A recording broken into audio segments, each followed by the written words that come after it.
Hello and welcome back to Shakesyear. We are still working on King Lear, and today we get to hear from Gloucester in Act 3, Scene 3, who, if you remember a couple of scenes ago when there was the big confrontation like outside Gloucester's place where Regan and Goneril were like, why do you need your 100 men? Why do you need 50? Why do you need 25? Why do you even need one? And Lear kind of explodes at them and threatens all these terrible things, and then he's kicked out into a storm. Gloucester sort of spoke up at that time, and he's like, but it's disgusting outside. We shouldn't make him be outside in the storm. And everybody else is like, nope, he made his bed. He's got a lie in it. For the last couple days, we've seen King Lear out in the storm, and he's not doing well.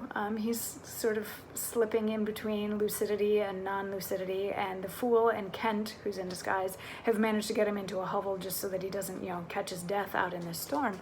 So Act 3, Scene 3, we're back at Gloucester's place, and he and Edmund are there, and Gloucester is like, since I did that, they have taken my home from me and told me that if I try to do anything to help the king, if I even try to talk to the king, there's going to be serious repercussions. And Edmund is like, that's weird. And Gloucester says, go to, say you nothing. There is division between the dukes, and a worse matter than that.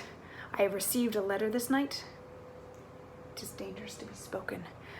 I have locked the letter in my closet. These injuries the king now bears will be revenged home. There is part of a power already footed. We must incline to the king. I will look him and privily relieve him. Go you and maintain talk with the duke, that my charity be not of him perceived. If he ask for me, I am ill and gone to bed. If I die for it, as no less has threatened me, the king, my old master, must be relieved. There are strange things toward Edmund. Pray you, be careful.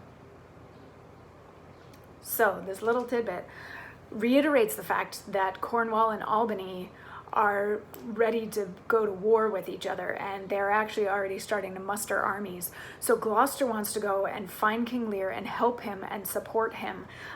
Not entirely sure why. Maybe Gloucester isn't quite aware of Lear's mental state, or maybe he thinks that the king can re-exert some sort of kingly power and squash this rebellion or something like that. But Gloucester is still firmly on Lear's side, even though he knows that he might die for trying to help Lear. So he's like, I'm gonna go find Lear and try to help him and try to support him. I need you to distract the dukes, and don't tell them what I'm doing. Don't tell them about this letter that I got saying that the armies are on the way, all that sort of thing. Like, I need you to provide a distraction for this, and if anything happens to me, I need you to look out for the king.